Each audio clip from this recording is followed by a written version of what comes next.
Hey everybody, welcome back. Hope your guys' Thursday was good. Yeah, you're seeing some MLB 13 the show gameplay, and yes, I had to basically get back in the swing of things. Haven't played this game in a while. It's pretty old school. It's weird going from 15 to 13. It's not many years, but with 15 with the buttons and everything, yeah, I had to relearn the analog stick swinging. So, yeah, enjoy. And the other reason is because I got some MLB 16 the show stuff to talk about their stream from yesterday. So, let's just jump right in. So, Sony said 36 million PS4 owners are ready for PlayStation VR. So obviously, Sony's trying to make themselves bigger, and they want to make themselves the biggest VR, marketing thinger, whatever it's called. And the Richard Marks, who's the VR chief director, doctor, no, I'm just kidding, it's director. He said, basically, they have surpassed 36 million consoles and said they could serve as a stronger launching point into the VR market than what those other companies have.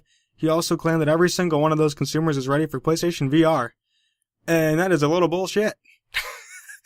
Because I'm not ready for VR at all. It's probably going to be $500 freaking. And I don't think anybody is really ready for VR, to be honest with you guys. It's not worth it to me. I mean, it's a cool idea, but it's one of those things where I was into the VR, but it's one of those things like where it's cool for the first couple times and then it's just like, okay, is this really fun anymore? Not really.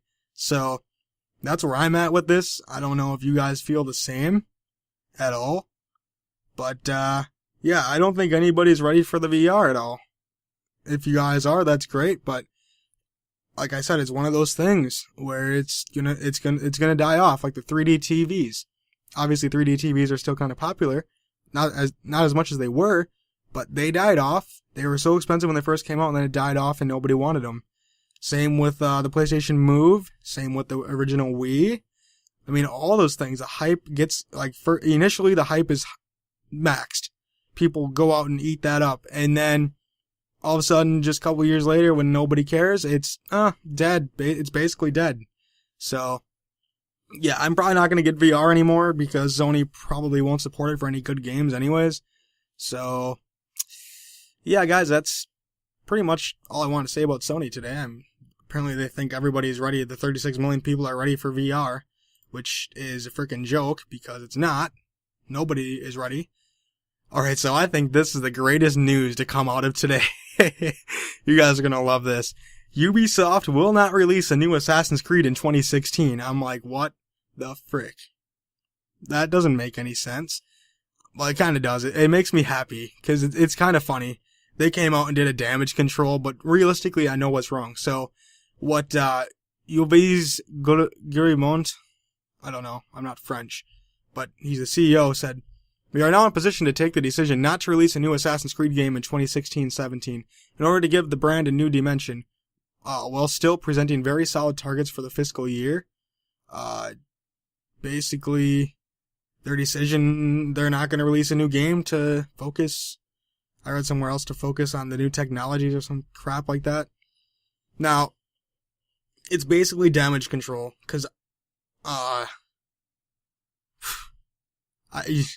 it's obvious. I mean, Unity, like, everyone bought Unity, like, that game sold, I think, pretty good. Then Syndicate came up and be like, let's back off. I think I did a video on it where, they said their sales were down because they're like, oh, that's because Unity had a horrible launch. Well, no, it's because, well, yeah, but it's because people wanted to gain trust back in your product. And I don't think Syndicate sold well. I mean, I heard it's an alright game, but I don't think it sold very well. So maybe they're like, oh, maybe we should take a year off to, make a good Assassin's Creed game.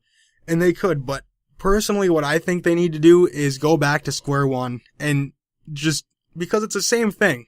It's just a different location, different storyline. It's the same concept, though, every single time. It gets repetitive after a while, especially a yearly release. Can't even talk today. And yeah, I've gotten bored with Assassin's Creed. I just got Black Flag for my Xbox One, but that's my favorite Assassin's Creed game, and that it's because it's open. It's like you can go on a ship, you upgrade your ship, it's whatever.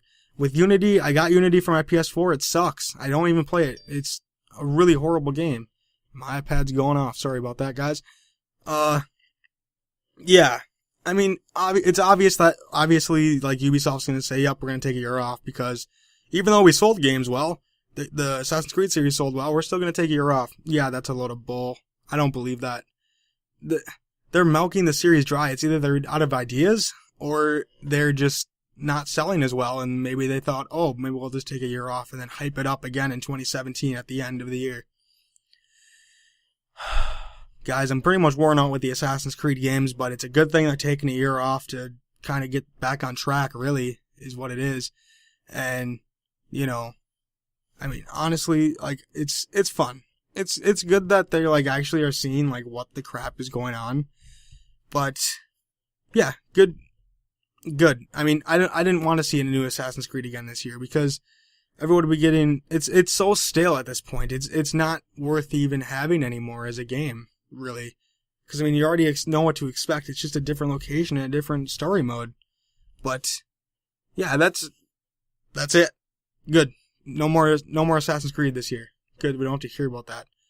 But Far Cry is, I don't know if Premio came out yet or not, but whatever. So, moving on to the last piece of news, MLB 16, the show. I forgot they live streamed last night. I totally didn't watch it, but I watched their live stream on Twitch, like, again. And, pretty big fan.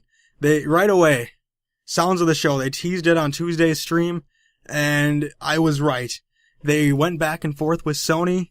They have 6 gigabytes. I think they said 511 songs can be imported on the game, and 200 and some chants in, like, years or whatever. Really cool. So basically you take your flash drive or hard drive, USB stick, whatever, USB.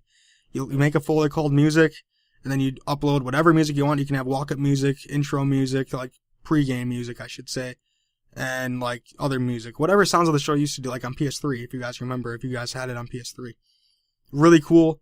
I'm going to utilize that feature so hard, it's not even funny. That almost pretty much sold me on the game. I mean, you put aside the showtime and the perks, you know, I've had my say on that already. You guys know that. If you haven't saw it, go check out my MLB 16 The Show rant video. It was pretty fun. But yeah, that is a cool feature. And then they played it at Miller Park, which obviously the Brewers are my favorite team, even though they suck right now. But they had retractable roofs. The one minor thing that I saw, they closed the roof on the stadium because they wanted to show off retractable roofs. And, okay, so if you guys don't know, Miller Park, when the roof closes, they usually close the panels, like, in the outfield. Those were still wide open, so that concerns me a little bit. I don't know if that's the final build, but I'm pretty sure it is, because it probably would have been closed by then. But either way, it's a really cool feature. I'm glad they at least have the roof closed, so it's not going to be raining when the roof is closed, you know? And yeah, I mean, that's cool. And then the last thing I want to talk about in the MLB live stream was Polo Grounds. Polo Grounds looked so fantastic. I cannot wait to play some games on there. I love Polo Grounds. That's why you're seeing it on MLB 13, the show here. And yeah, it looks way better than the PS3 version ever did. So yeah, I mean, things are looking up. I like those 3 things from MLB the show. I'm surprised I actually gave the Brewers some love in that live stream. But yeah, so that's really all I want to talk about in this video today, guys. Make sure to like this video, comment, rate, and subscribe, and follow me on Twitch, Twitter, and Facebook. I will talk to you guys on Monday. Have a good one. Maybe I'll live stream this weekend, MLB 15, the show, or something. If you guys want to, whatever, if you guys want to watch, let me know. Like, if you guys would tune in, because usually when I live stream, nobody watches, so that's where I'm at with it. But yeah, alright, I'll see you guys on Monday, or possibly tomorrow. See ya.